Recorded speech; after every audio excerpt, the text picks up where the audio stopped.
What makes Kristian Blummenfelt unique is that he is a 24/7 athlete. He breathes, trains, and sleeps triathlon. To quote Malcolm Gladwell, it takes 10,000 hours to become an expert. The challenge for Kristian's competitors is that when they reach 10,000 hours, Kristian is already at 100,000 hours. As Kristian's coach and scientist, I can say that he is built for triathlon, and he has proven it over and over again. Now, there is only one last challenge: to win the IRONMAN World Championship in Kona, Hawaii, the birthplace of triathlon. This is Kristian's IRONMAN World Champion debut in Kona. People say you can't win here the first time. We are not here to only win, but to break the course record.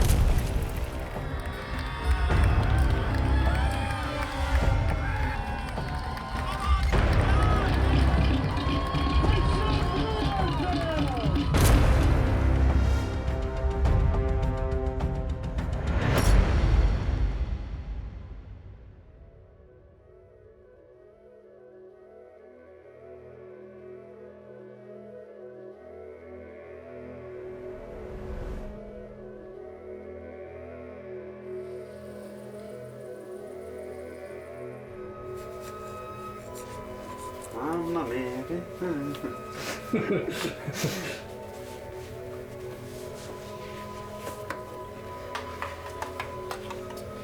My secret sauce.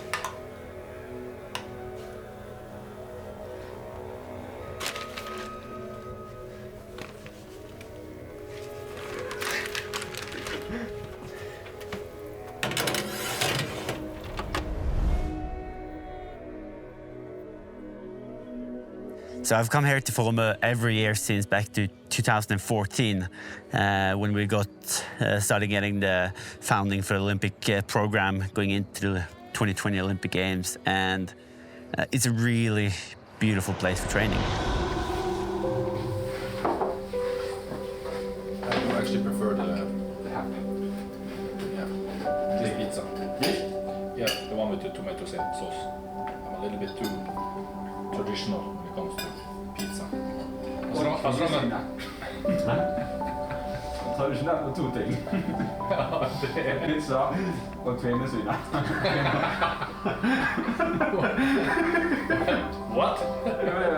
I think the first day we met, that was in the pool, at the university pool. The 2 things I remember, of course, I think I'm pretty good at remembering faces, so I remember your face, but I also actually, what made an impression on me was that you said you had a kite. And since kite was a big passion of me, that was actually the thing I remember from that first meeting.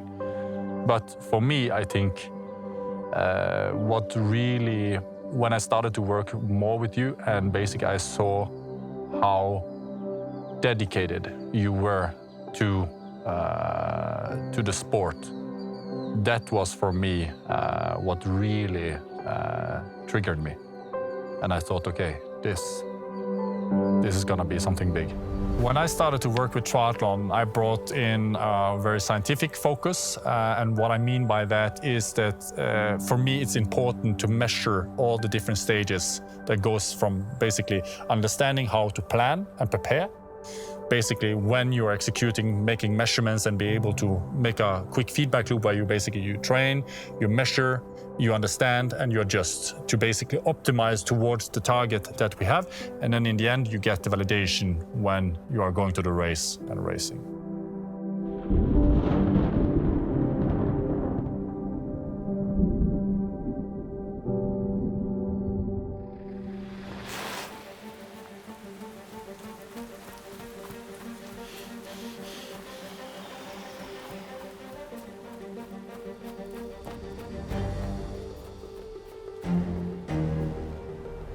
So I've always been interested in what other coaches is doing, what other groups is doing. I've maybe been like a triathlon nerd and really been trying to get an overview of what people is thinking and how they want to train.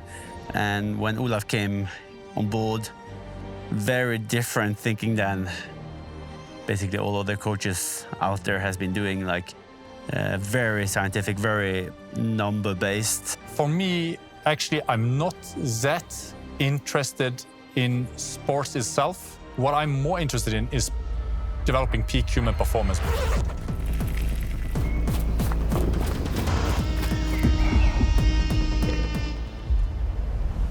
All our processes starts with an input, and in this context, that means basically understanding the climate at KONA and going through historical data on KONA. So here we have it, the final challenge after basically having taken everything else, the Olympics, short distance world title and the Ironman title, but not on this island. What do you think is important here? Actually, repeating pretty much what you already have done. We are here for the record. Already in St. George, which is a more hilly course than this one, you already went faster, and in Cozumel you obliterated the record.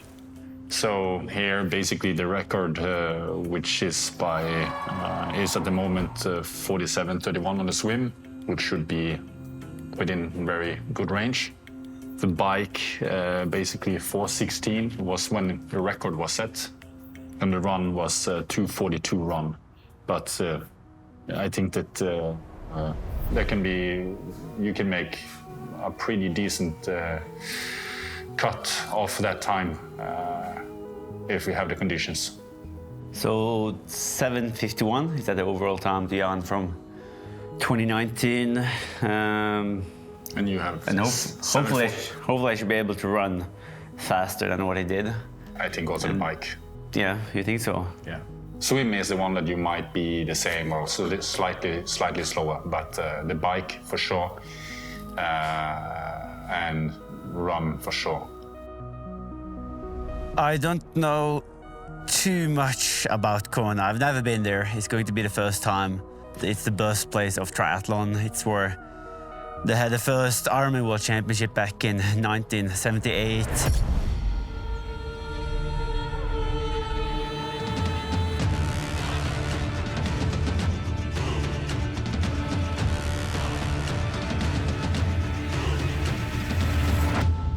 Of course, it's the triathlon race the normal people have heard about. Like when I'm saying I'm a triathlete, they always ask like, yeah, so have you done Hawaii? Have you done the Ironman? So yeah, of course, it's a race that I've been like waiting to do, and now it's finally my turn.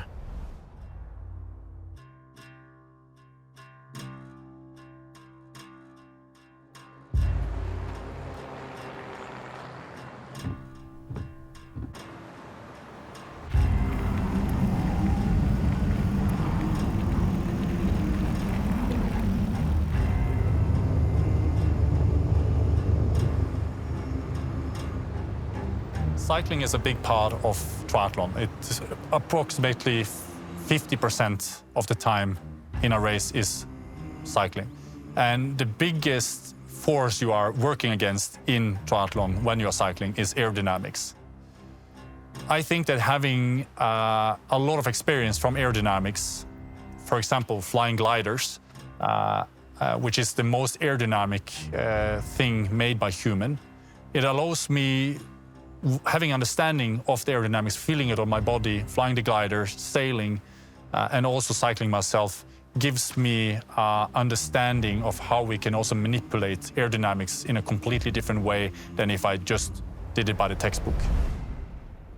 In St. George, we had this wind device or instrument on top of our car. And the reason for this is because when Kristian is biking, 90% of the power that he's producing is lost through aerodynamic drag. When we come to KONA now, one of the things we have changed is that we have started to work very closely with a company called Body Rocket. And there we are now making new technology that allows us both to measure the rolling resistance, but also the aerodynamics very accurately of what's going on the bike, how Kristian can optimize his position while he's biking, but also understanding how different the wind conditions at KONA is basically affecting Kristian's performance.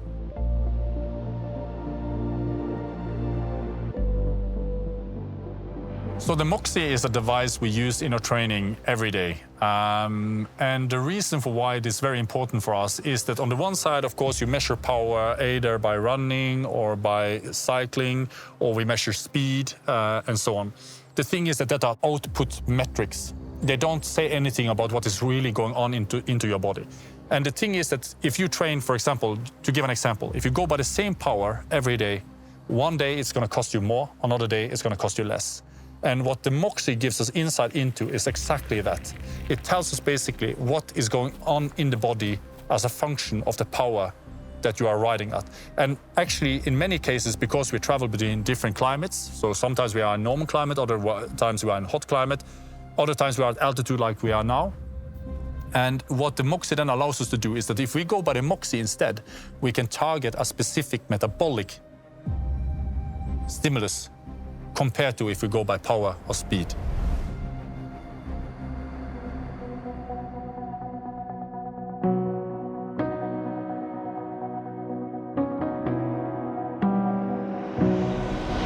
The testing we do is, it's not just to find like right bragging numbers, but it's more to find our weaknesses so we can really try to improve our weaknesses, and then we can go back again to the lab and see if it has changed. If not, we will try to train in a different way and see if we can improve it. If not, we will try a different way of training for the next 3-4 weeks, and that's how we always is just evolving. Sometimes we do a step in the wrong direction, but also we ain't scared of trying to train new ways to see if we can improve. So we're always searching for new pathways. Some people say that you have to respect the gods in the island of Kona, that there are some kind of mythical powers. What do you think, Olaf? I don't believe in magical powers. That's pretty good, this one. Do I think, okay, so a lot of people say that KONA has magical powers. I don't take this into account when I make the plans. For me, KONA, it's about climate, it's about weather, wind, it's about the race demand, what it requires to basically win, and I would always plan according to that. So I've never been to Hawaii, but I've heard it's a lot of mystical things about the island, the lava, and of course we should respect the local myth. But I think also it's been created a little bit because you, as a rookie, maybe come into the race with a lot of confidence, cockiness, and think you can just break through. We have the science on our side. People tend to go there and then don't really understand why they may be failing the first few years, but we have, together with all the partners, we can really prepare for both the distance and also especially the heat and humidity that we will face on Hawaii. And I think normally when you don't have the numbers, when you don't have the answers, you just try to search for like the answers and maybe rely on that. You can't win on the first time trying. So far, we have been proving a lot of people wrong in the both the quick turnover we use from the short distance coming over to the Ironman scenes, and of course that's something we want to prove again in Hawaii. That of course we can win first time, and of course we can go faster than ever have been done before on the island. Let's hope the water is still decent temperature. It's like five weeks since we swam here last time in the Lake Matemala.